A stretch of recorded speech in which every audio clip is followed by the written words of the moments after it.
Hello tenthies, welcome to my channel NCERT pin point, जहां हम NCERT के हर एक कॉन्सेप्ट, हर एक एक्टिविटी को बिल्कुल पिन पॉइंट करेंगे ताकि आपको बोर्ड एग्ज़ाम में एक भी मार्क्स ना गंवाना पड़े।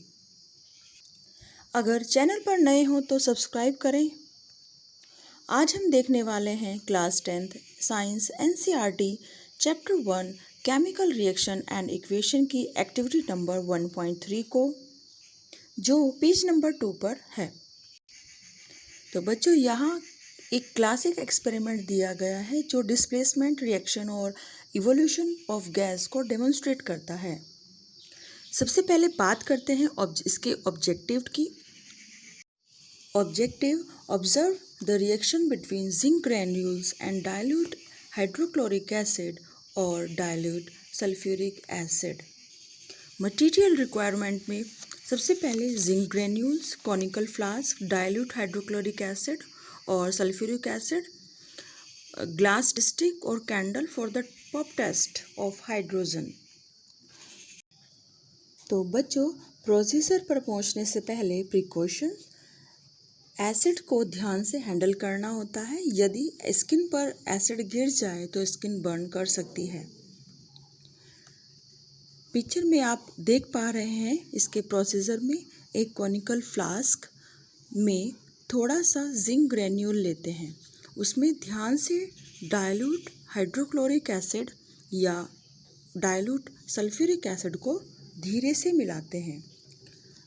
ऑब्जर्वेशन में आपको इस एक्सपेरिमेंट में दो बड़े बदलाव देखने को मिलते हैं।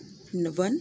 Evolution of gas: zinc granule के आसपास बबल बनते हुए आपको ये दिखाई देंगे, जो कि हाइड्रोजन के बबल हैं। दूसरा, चेंज इन टेम्परेचर: अगर आप कॉनिकल फ्लास्क को टच करते हैं तो गर्म लगेगा। इसका मतलब हुआ कि यह एक एक्सोथर्मिक रिएक्शन है, इसमें हीट बाहर निकल रही है।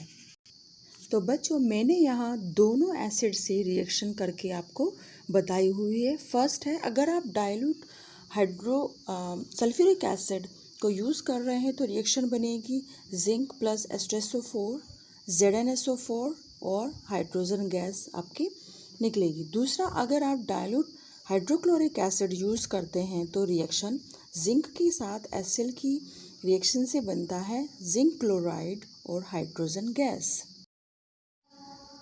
तो बच्चों, इस एक्टिविटी के ज़रिए ये बताया गया है कि जहाँ पर कोई भी चेंजेस जैसे change in state, change in colour, evolution of gas and change in temperature, इन चारों में से अगर कोई भी आपको चेंज दिखाई दे रहा है तो इट मीन्स वहाँ पर केमिकल रिएक्शन हुई है।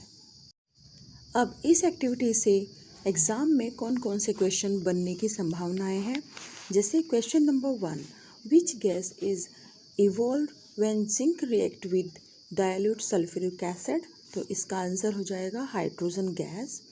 Question number 2, how can you test the presence of hydrogen gas in the activity? तो very simple, pop sound test होता है। जब हम एक जलती हुई मैच स्टिक या कैंडल को इवॉल्व गैस के पास लेकर जाते हैं तो हाइड्रोजन गैस एक पॉप साउंड के साथ बर्न होती है। Question 3, is this reaction exothermic और एंडोथर्मिक? वाई? तो यह एक एक्सोथर्मिक रिएक्शन है क्योंकि इसमें हीट एनर्जी रिलीज हो रही है, जिसमें फ्लास्क का टेम्परेचर बढ़ जाता है। Question 4, what is the change in state that proves a chemical reaction has taken place? Answer में दो बड़े चेंज आपने देखे इसमें, इवोल्यूशन ऑफ गैस और change in temperature. Question number 5 में state the type of chemical reaction when zinc granules react with acid. इसका answer हो जाएगा डिस्प्लेसमेंट रिएक्शन। जैसे इसमें जिंक के साथ हम HCl की रिएक्शन कराते हैं तो जिंक जो है वो हाइड्रोजन को रिप्लेस करके जिंक क्लोराइड और हाइड्रोजन गैस बनाता है। बच्चों, इस एक्टिविटी से एग्ज़ाम में केस बेस्ड क्वेश्चन भी आ सकते हैं। अक्सर बोर्ड एग्ज़ाम में इस एक्टिविटी का आपको एक डायग्राम दे दिया जाता है और नीचे 2-3 क्वेश्चन पूछे जाते हैं। तो चलिए देख लेते हैं। केस सिनेरियो में A student took zinc granules in a conical flask and added dilute hydrochloric acid to it. A gas was evolved which was tested with a burning candle. So these are the answer. Number 1, identify the gas evolved and write its test. Second question, is there any change in temperature during this reaction? Yes, of course, temperature increase होता है और इस reaction को exothermic reaction कहते हैं. Question number 3, what will happen if we use dilute nitric acid instead of HCl. बच्चों अगर हम HCl की जगह नाइट्रिक एसिड का यूज़ करें तो क्या होगा?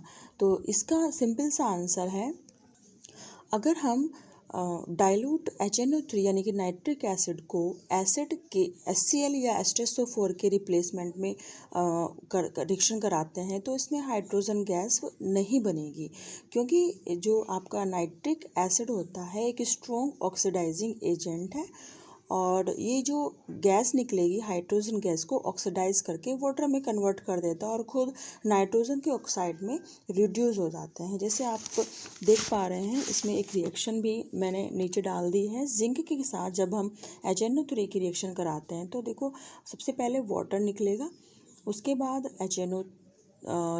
जिंक नाइट्रेट ZnNO3 का whole twice and nitrogen gas निकलेगी. Answer the expected question in the comments.